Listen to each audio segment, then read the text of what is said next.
Tapos na guys, nag ano ng layout oh. Nagbangag.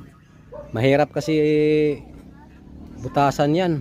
Basta sila nag ano, nagbutas. Madali lang sana 'yan butasan kung wala mga bato. Yan mga bato kasi mga lalaki oh. Wow. Kunti pang hukay yan. Malalaking bato kasi. Ito mahirap. Yan, laki ng bato. Hindi na nga good. Paano discarding ito? Huh? Dito okay na dito.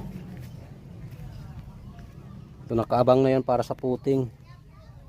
Number 16 ang gamit natin guys na kabilya. Tapos singitan lang natin ng 12 sa gitna. Bale 8 yan, 8. 6 na isa, dalawa. Ay wala. 6 na 16 at saka 2 12. Singit lang. Ito yung kabuuan no. Kunting hukay na lang guys.